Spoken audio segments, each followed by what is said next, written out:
네, 고레스 왕의 명령으로 가나안 땅에 돌아온 이스라엘 백성들은 일단 각자의 고향 성읍에 정착하여서 흩어져서 살아가다가 종교력 일곱째 달에 일제히 예루살렘에 모이게 됩니다. 종교력은 이스라엘 백성들이 지켰던 이스라엘 백성들은 종교력 명절과 민간적 달력을 지켰는데, 이제 종교력 달력은 3, 4월경이 종교력 1월 달이 시작이 되는 달로서 6월절이 있는 달을 종교력 1월로 지켰습니다.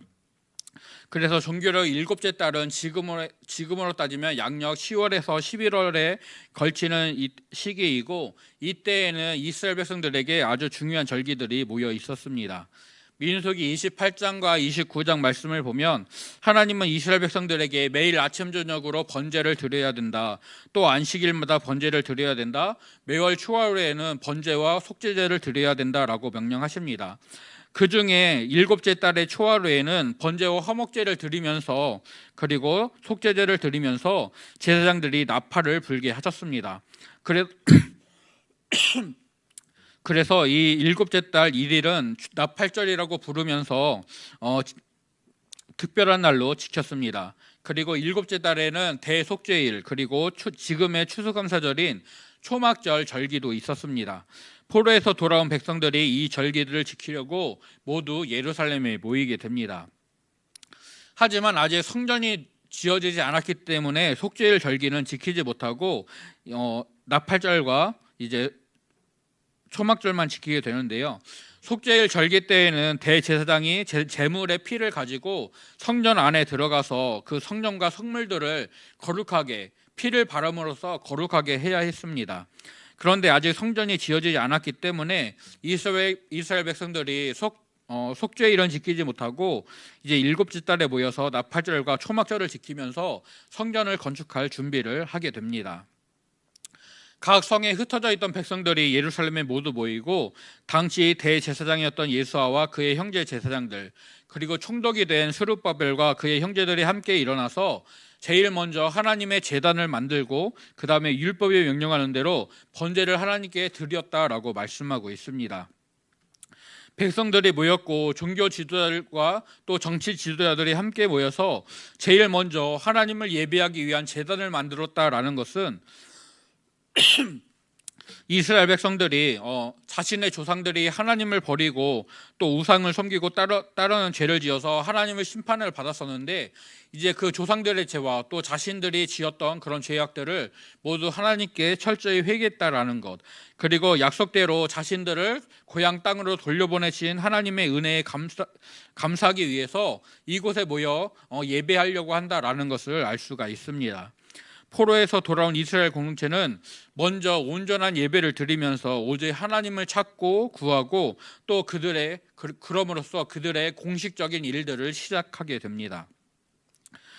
이스라엘 백성들이 터 위에 제단을 쌓고 번제를 드렸다라고 말씀하고 있습니다. 이 터는 솔로몬이 건축한 성전에 제단이 있던 성전 뜰을 가리킵니다. 포로에서 돌아온 백성들은 첫 성전이, 옛 성전이 있던 그 자리, 솔로몬이 노제단을 만들어서 하나님께 제사를 드렸던 그 자리에 다시 제단을 세우고 그곳에서 번제를 드리면서 하나님을 예배하게 됩니다. 그런데 3절에서 무리가 모든 나라 백성들을 두려워하여라고 말씀하고 있습니다. 히브리어 원문으로는 이 구절이 키라는 접속사로 시작이 되는데요. 이 키라는 접속사는 무엇 때문에라는 뜻도 있지만 무엇일지라도, 무엇이라 해도라는 뜻으로도 사용이 됩니다. 그래서 우리가 읽은 개역개정 성경은 무엇 때문에라고 번역을 해서 무리가 모든 나라 백성을 두려워했기 때문에 제단을 터 위에 쌓고 번제를 드렸다라고 번역을 하고 있습니다. 그런데 새번역 성경이나 쉬운 성경을 보게 되면 이 키라는 접속사를 무엇이라 해도, 무엇일지라도라고 번역을 해서 이스라엘 백성들이 다른 나라 백성들을 두려워는 했지만 그랬을지라도 옛 성전 터 위 하나님의 제단에서 번제를 드렸다라고 번역을 하고 있습니다. 이 구절은 이스라엘 백성들이 하나님을 예배하는 것이 하나님을 예배하는, 하나님만을 섬기는 유일신 신앙을 회복하는 것이 주변 사람들의 인정을 받기 힘든 일이었다라는 것을 알려줍니다. 이것은 사장에서 사마리아 지역에 살던 사람들이 이 성전 공사를 예루살렘 성을 재건하는 일들을 반대하는 것으로 드러나고 있습니다. 고대 근동의 나라와 사람들은 다실론을 믿었습니다. 여러 명의 신을 섬기는 것이 익숙한 사람들에게 하나님이라는 유일신을 믿는 이스라엘 백성들의 그런 믿음과 생활과 그런 태도는 쉽게 접하기 어려운, 쉽게 인정하기 어려운 배척의 대상이었습니다. 또 이스라엘 역사에서 다윗 왕은 오직 하나님을 찾고 하나님께 뜻을 묻는 여호와 신앙으로 무장된 사람이었습니다. 하나님은 그런 다윗과 늘 함께 하셨고 다윗이 어디로 가든지 그가 치르는 전쟁마다 모두 승리하게 하셨습니다. 그래서 다윗은 출애굽하는 이스라엘 백성들에게 하나님께서 주시겠다라고 말씀하셨던 모든 땅들을 점령하고 또 주변 나라들을 정복하면서 강력한 이스라엘 제국을 만들었습니다. 그리고 다윗의 아들 솔로몬이 그들의 여호와 하나님을 위한 성전을 지어서 그 나라의 강력함과 위대함을, 하나님이 함께 하시는 이스라엘의 위대함을 널리 전파하였습니다. 그런데 이제 솔로몬이 지었던 성전 터 위에, 그 제단 터 위에 다시금 제단을 쌓는다라는 것은 이제 이스라엘 백성들이 다윗과 솔로몬 시대의 그 영화로움을, 그 강력함을 희망하고 있다, 그것을 추억한다라는 것을 드러내는 것입니다. 그래서 이스라엘이 과거의 제국을 꿈꾸고 있고 그래서 지금 섬기고 있는 바사 제국에 반역을 일으킬 것이다 라는 오해를 불러일으키게 됩니다. 이것은 실제로 사장에서 성전 공사를 방해하던 사마리아 사람들이 그 왕에게 편지를 보낼 때 사용했던 말입니다. 이스라엘 백성들이 이들의 과거를 떠올려 보면 강력했던 나라가 있었다, 이들이 그때를 추억하고 지금 왕을 배반하려 한다라면서 성전을 짓고 성벽을 세우는 것들을 방해하게 됩니다. 이제 이스라엘 백성들은 포로에서 막 돌아왔습니다. 그래서 가나안 땅에 정착을 했습니다. 가나안 땅에서는 아무런 기반이 없는 새로운 삶을 살아가야 됩니다. 새로운 환경에 적응해야만 하는 것이죠. 이미 주변 나라에 이미 살고 있던, 잔존해 있던 이방 나라 백성들이 있었기 때문에 그들과는 신앙이나 문화가 전혀 달랐기에 그들과 쉽게 교제하거나 동맹을 맺거나 연합할 수가 없는 상황이었습니다. 그리고 이스라엘 백성들은 조상들의 죄를 기억하면서 우리는 그러지 말아야지라는 결단 가운데 이 땅에 나와왔습니다. 즉 고레스 왕의 명령으로 고향 땅에 돌아와서 성전을 짓는 것이지만 주변 나라 사람들과는 다른 문화와 다른 신앙을 가지고 전혀 다른 삶을 살아야 됩니다. 그렇기 때문에 주변 나라들과 쉽게 어울릴 수 없고, 그래서 그 가운데 사람들이 배척하는 유일신 신앙을 가지고 있기 때문에 유대인들이 주변 민족을 두려워하였다라는 이 말씀이 이해는 됩니다.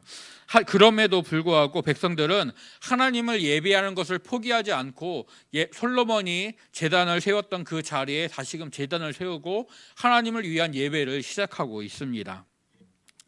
일곱째 달에 예루살렘에 모인 이스라엘 백성들이 제단을 쌓고 율법에 따라 아침 저녁으로 번제를 드리기 시작했습니다. 또 기록된 규례대로 초막절을 지켜서 율법에서 정해진 대로 하나님께 제사를 드립니다. 또 초막절이 끝난 다음에는 항상 드리는 상번제와 초하루 제사와 또 정해진 절기에 맞는 제사들, 그리고 백성들이 하나님께 드리는 기쁨으로 드리는 화목제를 온전히 드리게 됩니다. 6절 말씀은 이스라엘 백성들이 종교력 일곱째 달 첫째 날부터 하나님께 계속해서 번제를 드렸지만 아직 성전 지례는 놓지 못했다라고 말씀하고 있습니다. 즉 귀환한 지 몇 개월이 지났고 예루살렘에 모여서 하나님을 예배하기 시작한 이때에 아직 성전이 지어지지 않았기 때문에 이제 백성들이 성전을 지을 것이다 라는 것을 우리에게 알려주는 것입니다. 백성들은 먼저 성전을 지을 기술자들을 모집하고 건축 재료들을 조달하고 있습니다. 다윗과 솔로몬 왕이 두로왕 히람에게서 백향목을 사서 그 성전을 지을 그런 제목들을 준비했었습니다. 그것처럼 포로에서 돌아온 백성들도 두로와 시돈 사람들을 고용하고 그들이 백향목을 레바논에서 요파 해변으로 운송하게 합니다. 그래서 성전 건축자재를 마련하고 공사를 시작하게 됩니다. 포로에서 귀환한 다음에 둘째 달에 이 성전 공사를 시작하였습니다. 즉 일곱째 달에 하나님께 모여서 제사를 드리고 예배를 시작하고 그 다음에 성전 건축 준비를 시작하여서 6개월 후에 이제 이 공사가 시작이 되어집니다. 총독 스룹바벨과 대제사장 예수의 명령으로 공사가 시작되었고 레위 사람들이 그 성전 공사를 감독하게 되었습니다. 그리고 성전 기초를 만드는 날에 성전 건축 시공식이 열리게 됩니다. 제사장들이 예복을 입고 나팔을 불며 하나님을 찬양했고 또 레위인 중 아삽의 후손들이 악기 연주자로서 하나님을 찬양하는데 동참했습니다. 제사장과 레위인들은 주는 지극히 선하심으로 그의 인자하심이 이스라엘의 영원하시도다라고 노래하면서 하나님을 찬양하고 있습니다. 역대상 16장을 보면 다윗이 백성들과 함께 하나님의 언약궤를 예루살렘으로 옮기게 되는데 이때 하나님께 찬양을 올려드립니다. 여호와께 감사하라 그는 선하시며 그의 인자심이 영원함이로다라는 노래로 찬양대가 하나님을 찬양하면서 언약궤를 예루살렘으로 옮겼습니다. 또 솔로몬이 성전을 짓고 낙성식을 행할 때 하나님의 영광이 구름으로 임하여서 성전에 가득하게 되었습니다. 이것을 본 백성들이 땅에 엎드려서 하나님께 감사하면서 선하시도다 그의 인자하심이 영원하다라면서 하나님을 경배했었습니다. 이제 두 번째 성전을 지으면서 이스라엘 백성들도 다윗이 고백했던 것처럼 솔로몬이 고백했던 것처럼 하나님은 선하십니다. 그의 인자심이 영원하십니다라는 고백으로 찬양을 올려드리고 있습니다. 만군의 여호와 창조주 하나님 또 모든 것을 다스리시는 지극히 크신 하나님이 작고 연약한 이스라엘 민족과 함께 하신다. 우리를 돌보시고 지키시고 인도하신다라는 믿음 안에서 다윗과 솔로몬은 하나님의 인자심을 찬양하면서 하나님께 감사하였습니다. 그리고 성전 지대를 놓는 기초 공사를 하면서 포로에서 돌아온 백성들도 약속의 말씀대로 자신들을 돌려보내시고 성전을 건축하게 하시는 그 하나님의 인자와 사랑을 기억하고 하나님께 감사의 고백을 올려드리고 있습니다. 그래서 하나님이 지극히 선하십니다. 그의 인자심이 이스라엘에게 영원하십니다라는 고백으로 하나님께 찬양을 올려드립니다. 그리고 이 공사가 시작될 때 첫 성전을 보았던 사람들, 제사장과 레위 사람들과 족장들 중에서도 나이가 많았던 사람들이 옛 성전을 추억하면서 그리고 지금의 성전을 보면서 감격하여서 하나님 앞에서 대성통곡합니다. 아마도 포로에서 돌아와 성전을 다시 짓게 되었다라는 그 감격과 기쁨 때문에 또 과거 성전이 불타고 무너졌던 그것을 기억하면서 그리고 이전의 성전과는 너무나도 비교되는 초라한 성전을 짓고 있는 그 모습에 감동과 기쁨이 있으면서도 슬프고 안타까운 그런 복합적인 마음으로 그들이 울었을 것 같습니다. 반면에 젊은 사람들, 포로 생활 중에 갈대아 땅에서 태어났고 그들의 아버지나 할아버지를 따라서 귀환하게 된 젊은 백성들은 그들이 믿고 섬기는 하나님을 위한 성전을 지금 짓고 있다라는 기쁨에 크게 함성을 지르면서 하나님을 찬양하게 됩니다. 그렇게 기쁨의 소리와 슬픔의 소리가 뒤섞여서 크게 멀리까지 퍼졌다라고 13절은 말씀하고 있습니다. 오늘 에스라 3장 이 말씀은 포로에서 돌아온 백성들이 절기를 지키기 위해 예루살렘에 모였다. 또 제단을 쌓아 하나님을 예배했다. 성전 건축을 준비하고 시작하였다라는 내용을 기록하고 있습니다.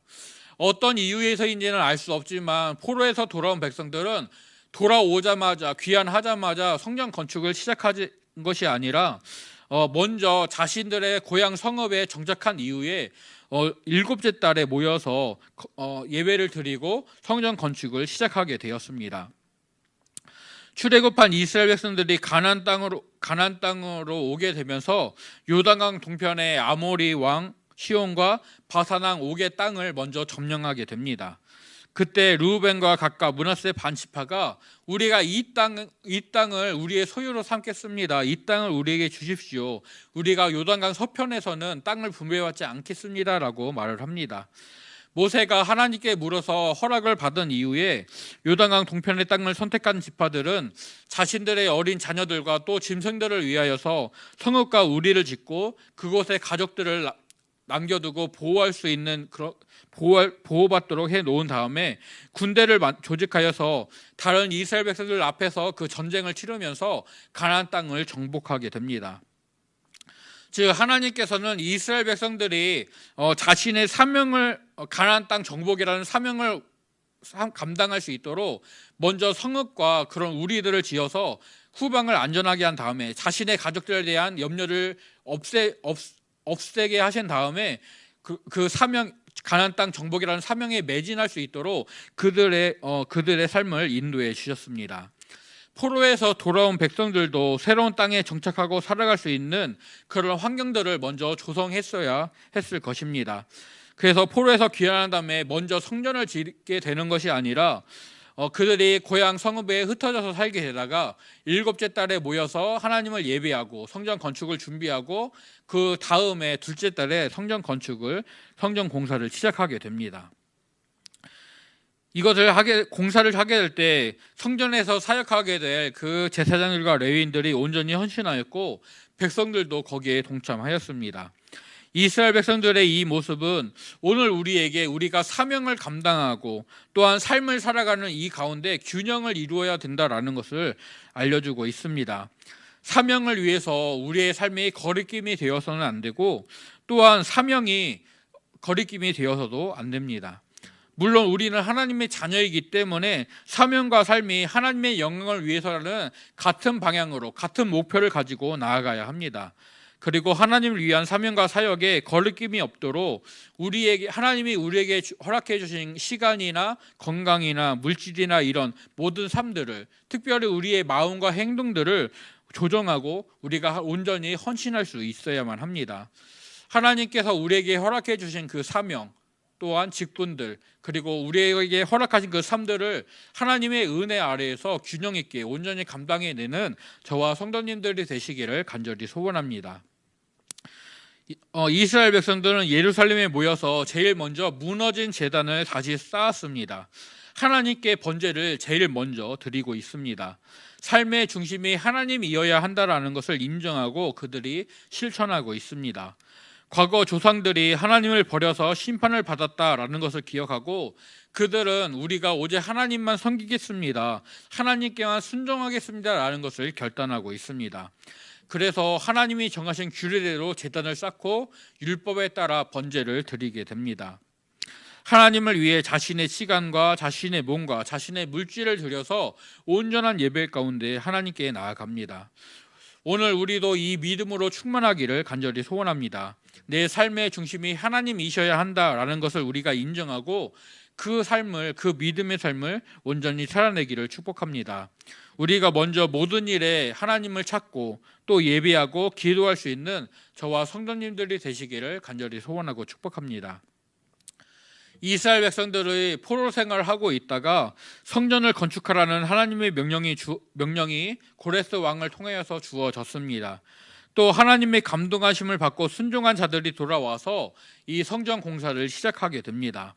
하나님의 부르심에 순종했다, 또 하나님을 위해 성전을 짓는다라는 기쁨이 젊은 백성들에게 가득했습니다. 또 옛 성전을 추억하는 늙은 사람들에게는 성전이 무너졌던 슬픔, 또 새로운 성전이 이 예전 성전보다 작아졌다라는 안타까움, 그리고 인자와 긍휼로 이 모든 역사를 이루신 하나님께 대한 감격과 감사가 가득하게 됩니다. 하나님의 집이라 일컬어졌던 그 성전이 무너져서 하나님과 이스라엘 백성들의 관계가 끊어졌었습니다. 이스라엘은 하나님의 백성이라는 신분에서 이방 나라의 포로, 이방 사람들의 포로라는 신분으로 전락했습니다. 하지만 이제 다시 예배가 드려지고 성전을 건축하게 됨으로써 끊어졌던 하나님과의 관계가 다시금 회복됩니다. 하나님과 다시금 연결되고 있습니다. 이스라엘은 다시 하나님의 백성이라는 그런 신분과 적지성을 회복하고 그것을 누리면서 살아가게 될 것입니다. 오늘 새벽에 살펴봤던 예레미야 17장의 말씀에서 이스라엘 백성들은 생수의 근원이신 하나님을 버리고 사막의 떨기나무 같이 살아갔습니다. 그러나 이제 그들이 다시금 하나님과 연결되고 물가에 심어진 나무가 됩니다. 생수의 근원과 함께하는 나무가 두려움과 걱정이 없으며 풍성한 열매를 맺게 되는 것처럼 이제 이스라엘은 하나님만을 섬기고 하나님의 말씀에 온전히 순종하는 그 결단을 통하여서 그 믿음의 삶을 통하여서 하나님이 주시는 모든 좋은 것들을 받아 누리게 될 것입니다. 에스라는 오늘 말씀을 가지고 우리에게 하나님 중심으로 살아야 된다. 하나님과 항상 연결되어야 한다. 또 하나님과 함께 해야 한다라는 것을 교훈하고 있습니다. 하나님께 나의 모든 소망을 두고 하나님의 선하심을 인정하면서 범사에 하나님께 감사하고 순종하는 우리가 될 수 있기를 간절히 소원하고 축복합니다. 하나님을 의지하고 의리하는 자에게 하나님은 은혜와 사랑으로 함께 하십니다. 이 은혜가 날마다 풍성한 우리가 될 수 있기를 간절히 소원합니다. 포로에서 돌아온 이스라엘 백성들이 하나님의 부르심에 순종하였고 하나님의 감동하심에 순종하였고 이제 그들이 하나님을 위해 자신의 것들을 헌신하면서 성전 건축을 시작하게 됩니다. 오늘 우리도